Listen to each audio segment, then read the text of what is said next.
Welcome into Hot Reads. It's time to talk Super Bowl with Hall of Fame quarterback Troy Aikman. I'm Tom Vandervoort. And Troy, you've been in 3 of these things. You won 3 of them. And I wonder if you could look back for us a little bit at the 3 victories you got in the Super Bowl and tell us what the keys to each of those wins were. And were there any commonalities between the 3 wins, or were they all pretty different? Well, they were similar. I would say that for those 3 teams that I was a part of, like these 2 teams this week, and like every team really that plays in the Super Bowl, we were a confident team, because you can't get to the Super Bowl obviously unless you've played good football and you've won some games going in. And so our teams were very confident. Most importantly, we were well prepared. I thought that Jimmy Johnson did a great job of preparing us, as did Barry Switzer in the last Super Bowl that we won. And then outside of that, we didn't beat ourselves. And I think in a lot of ways that's the real key, and I think that's probably the common denominator amongst all teams that ultimately go on and win Super Bowls is, they've done a nice job of playing good football in a very difficult environment, to be quite honest with you, because as I've said before, as much as you want to say that, hey, it's just a football game, it's just like any other game, it's not, and you're reminded of that at every turn. I mean, all week long, each of these teams, starting with Media Day on Tuesday, they've been reminded that this is not like any other game, and there's going to be 2-3 times the audience that they've ever had for any other game they've played in. Now, it's interesting because obviously your second Super Bowl was a rematch, and this is a rematch of sorts, although there's been a lot of turnover on the Giants and the Patriots. But what would you see going into this game as the key to this particular matchup? Well, I think that, when it comes down to it, the things that ultimately decide every game are going to be what decides this game. I think if you look at who's able to not beat themselves, protect the football. Looking back at the first game between these 2 teams, the New England Patriots turned the ball over 4 times. Tom Brady was responsible for 3 of those. He had 2 interceptions, and then he also lost a fumble. On the other hand, the Giants just had 2 turnovers themselves, and so that was a big factor in the game. But you often hear coaches talk about, hey, we have to win the turnover battle.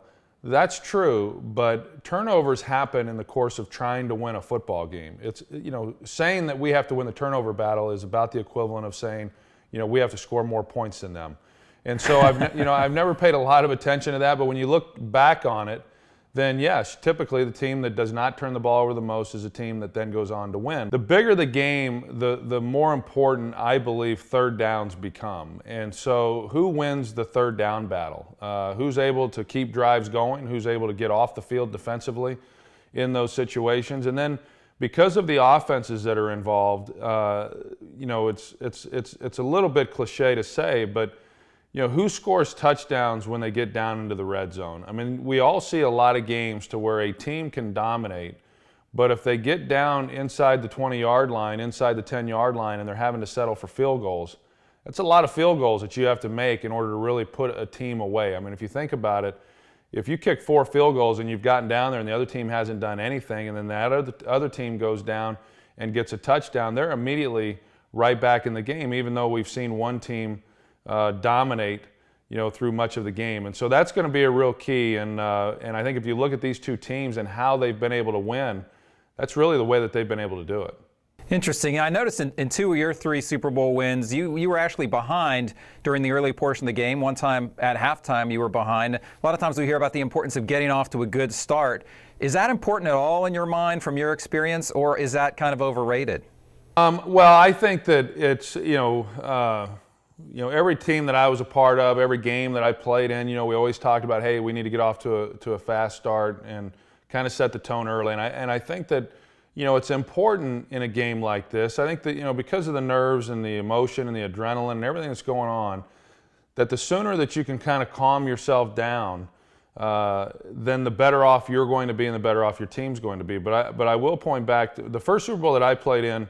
We got off to a very tough start, as you said, Tom. We got behind, but we were able to settle in, and at least the game didn't get away from us. I think that in years past, getting off to a good start, not falling behind, things of that nature were probably a bigger or took higher priority than they do now. And I say that because if you look at the games today, almost all of these games come down to the fourth quarter. The ebbs and flows of a football game today are far different than what they used to be. If you look at the lead changes that take place throughout a game between good teams, these quarterbacks and these offenses and these coaches and the defenses as well, they're accustomed to the changes and the things that occur during the course of a game in today's game. And so if a team were to fall behind in this ball game, I don't think that they would react or panic nearly as much as what maybe some teams in years past might have.